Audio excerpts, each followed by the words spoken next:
Il y a quelques mois, j'ai fait une vidéo sur les villes nord-américaines, des villes sans âme, sans centre-ville historique, et avec des quartiers d'habitation à perte de vue. C'est tout le contraire de l'Europe, comme ici à Florence, qu'on dit que c'est un musée à ciel ouvert. Ou encore ici à Grenade, une ville qui respire les changements historiques. L'Amérique, on dit parfois que c'est le nouveau monde. Les villes n'ont pas d'histoire, elles sont toutes neuves, et souvent construites de manière quadrillée. L'Europe, on dit que c'est le vieux continent. Les villes ont des formes plus organiques, elles ont des vieux centres, ruelles, tortueuses.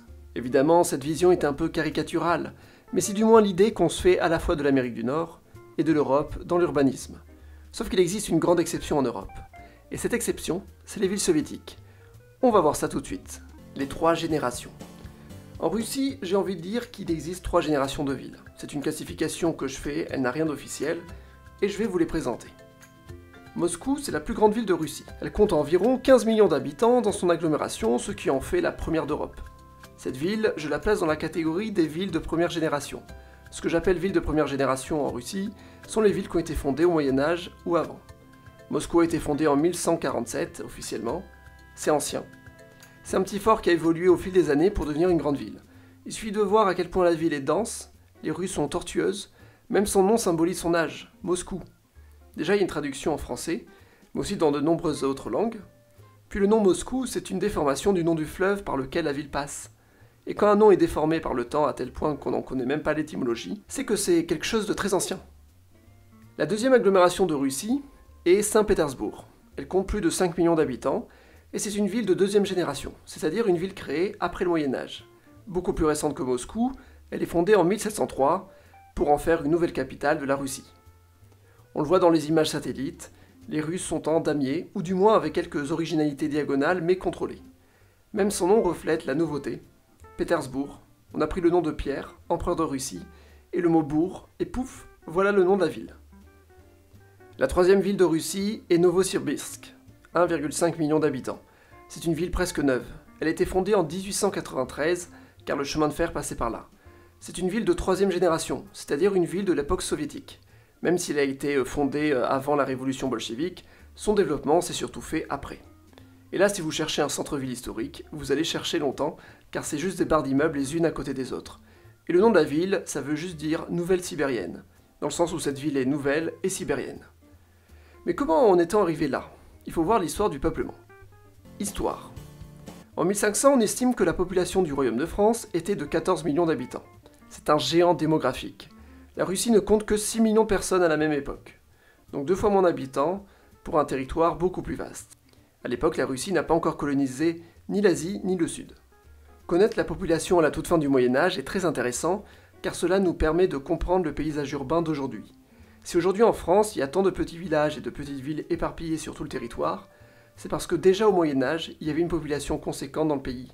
On estime même qu'à certaines époques, avant la peste noire, la France pouvait avoir dépassé les 20 millions d'habitants. En Russie, c'est différent. La population a grandi plus tardivement. C'est pourquoi on trouve moins de villes historiques. Et aujourd'hui, à l'échelle de grandes villes, ça se reflète encore plus. L'urbanisation a été beaucoup plus tardive et l'augmentation de la population aussi.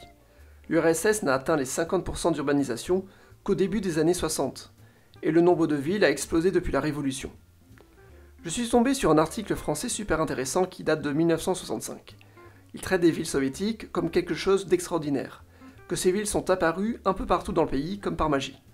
Je cite « La liste des villes du RSS comprend plus de 1800 noms, dont 1000, aime-t-on dire à Moscou, sortis de terre depuis la Révolution. » L'article explique qu'au début des années 60, on construit environ 2 millions de logements chaque année et que 5 millions de logements ont été détruits à cause de la Seconde Guerre mondiale. Bref, on construit, on construit, on construit. Et le plus simple pour construire à cette cadence, c'est de faire de grandes barres d'immeubles. Des quartiers entiers apparaissent d'un coup. Le grand projet soviétique a aussi été celui de déplacer le centre d'attraction. Avant la Révolution, la plupart des villes russes sont situées en Europe, dans la zone autour de Moscou. Dans les années 60, les grandes villes sont présentes aussi en Sibérie et dans le sud. Et contrairement aux villes capitalistes qui sont très tertiarisées, c'est l'industrie qui permet aux villes soviétiques de se développer. Et de nombreuses villes apparaissent à des endroits précis, en Sibérie ou ailleurs en Asie soviétique, on parle d'aménagement ponctuel. Et même si la Russie est à peine à 50% urbaine à cette époque, en Sibérie on atteint des chiffres de l'ordre de 90% dans les années 60. En effet, en Sibérie, à part des villes sorties de nulle part, on ne trouve rien d'autre.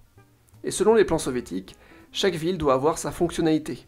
On a donc des villes très pratiques, mais cela peut poser des problèmes. Mais d'abord, allons regarder à quoi ressemble une ville soviétique typique. Modèle. Voici un schéma d'une ville soviétique. En premier lieu, une ville soviétique est construite à proximité d'un fleuve. Nous avons en premier un centre-ville, ce centre peut être plus ou moins historique, ça dépend de quelle génération est la ville. Ici j'ai choisi une ville fondée au XVIe siècle, mais qui n'avait guère d'habitants jusqu'au XIXe siècle. Ensuite nous avons un chemin de fer, c'est très important car la plupart des grandes villes se sont développées grâce à lui. Et bien sûr ce qui rend célèbres ces villes, les quartiers de grands ensembles. C'est là qu'on trouve les barres d'immeubles. Enfin on trouve des zones industrielles, elles font vivre la ville, et aussi des quartiers agricoles ou des zones pavillonnaires. Pour relier tous ces quartiers, il faut des transports, et contrairement aux villes nord-américaines, il y a des transports en commun.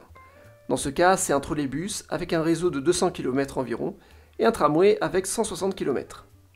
Ici, la ville est Samara, qui compte 1,1 million d'habitants. Le centre-ville n'a plus grand-chose d'historique. Les anciennes façades ne sont pas protégées et peuvent être détruites pour être remplacées. Les villes soviétiques sont donc très fonctionnelles. Elles sont très grandes, mais souvent dans des zones où il n'y a rien autour. Il y a beaucoup de transports en commun, souvent économiques, comme des trolleybus ou des tramways. Fonction. L'urbanisation soviétique a été très pragmatique. L'URSS avait plusieurs objectifs. Le premier, c'était d'industrialiser le pays pour qu'il devienne plus puissant. Il fallait donc construire de nombreuses usines et accueillir les populations qui travaillent à l'usine. En même temps, la Russie disposait d'un immense territoire difficile à gérer. Le deuxième objectif était donc de faire construire des villes un peu partout dans le pays pour tenter de peupler des régions reculées. C'est une politique de colonisation, de peuplement. J'en avais déjà parlé dans la vidéo sur le Kazakhstan, mais la région centrale a connu une très forte colonisation après la Seconde Guerre mondiale. Il y avait de nombreuses terres à cultiver, le gouvernement a incité les jeunes ouvriers à s'y installer. Le plus souvent, ces personnes étaient originaires de régions très agricoles, où il n'y avait plus besoin d'autant de main-d'œuvre qu'avant, grâce à la mécanisation. En résumé, on prend une région agricole, il y a beaucoup de paysans, puis un jour on développe la mécanisation. On a donc besoin de moins de paysans qu'avant. Beaucoup de paysans se retrouvent au chômage, et là, pouf, on leur dit, pas de problème, venez au Kazakhstan, on va créer une nouvelle zone agricole, on a besoin de main-d'œuvre là-bas. C'est incroyable à quel point la population soviétique a été flexible à cette époque, faisant des milliers de kilomètres pour aller d'une ville à une autre pour compléter un poste de travail qui venait d'être créé. Mais ça peut poser problème, surtout aujourd'hui avec la fin du communisme. Quand une ville comme Karaganda est créée au milieu de nulle part dans les steppes du Kazakhstan et se retrouve à être peuplée de 600 000 habitants en 1989, on peut se demander s'il n'y a pas une fracture qui se crée entre la ville et sa région.